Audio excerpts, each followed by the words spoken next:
semuanya, jumpa lagi dengan saya Afdal di channel YouTube Elkuba Konstruksi. Oke teman-teman, hari ini saya mau nampakkan ke teman-teman bagaimana sih progres pembangunan Tol Cibanceh Seksi 3 Janto Indrapuri. Penasaran? Terus ikuti video kita. Oh ya teman-teman di rumah, jangan lupa like, subscribe, dan share. Mudah-mudahan akun channel YouTube ini lebih berkembang dan lebih informatif dan edukatif untuk teman-teman semuanya. Oke, lanjut.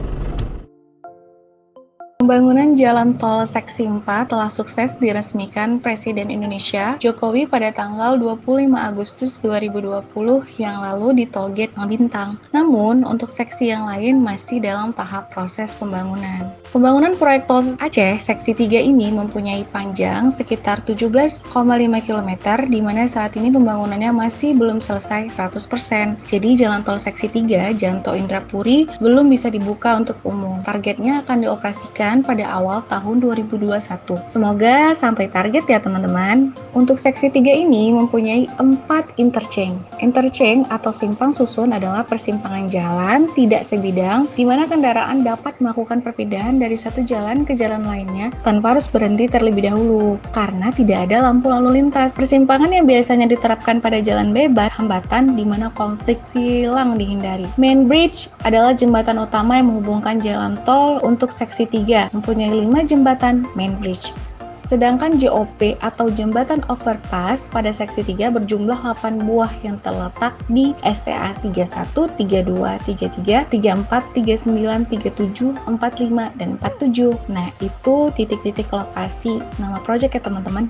Hari ini teman-teman saya akan menjelaskan ke teman-teman apa saja sih tahapan pembangunan jalan tol dan istilah pada pembangunan proyek jalan tol. Adapun tahap-tahap pembangunan jalan tol, yang pertama, pekerjaan pembersihan lahan. Pekerjaan pembersihan meliputi penebangan pohon, pembersihan semak belukar, dan menggali akar-akar tanaman supaya tidak tumbuh kembali. Intinya pembersihan. Kedua, pekerjaan tanah. Pekerjaan tanah ini bertujuan untuk membentuk badan jalan untuk mendapatkan penimbunan berkualitas baik. Perlu diperhatikan supaya semua tanah-tanah benar-benar pasti dipadatkan. Sebaiknya, penimbunan dilakukan lapisan demi lapisan dengan ketebalan masing-masing 15 cm.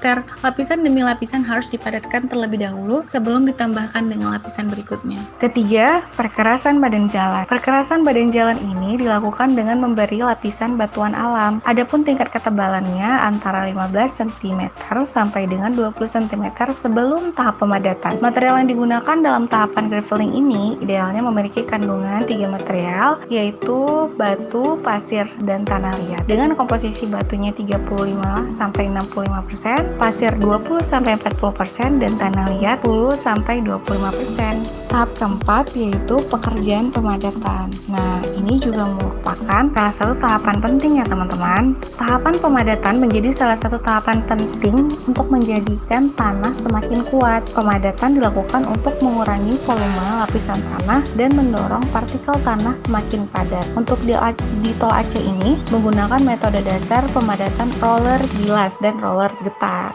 Nah, sampai di sini tahapan pembangunan jalanan telah menghasilkan lapisan fondasi bawah badan jalan yang kuat sesuai perencanaan. Jadi, yang saya sebutkan tadi adalah tahapan untuk membuat fondasi bawah badan jalan menjadi lebih kuat. Kita masuk ke tahap selanjutnya ya teman-teman. Tahap selanjutnya yaitu tahap kelima adalah suatu perkerasan jalan yang terdiri atas plat beton semen. Tahap pengerasan jalan. Perkerasan kaku atau sering disebut dengan rigid pavement karena memakai beton sebagai bahan bakunya. Perkerasan jenis ini juga disebut sebagai jalan beton dalam konstruksinya. Plat beton sering dinamakan lapis fondasi sebab adanya kemungkinan lapisan aspal beton di atasnya sebagai lapis permukaan. Jadi penting banget ya teman-teman untuk melihat kondisi tanah.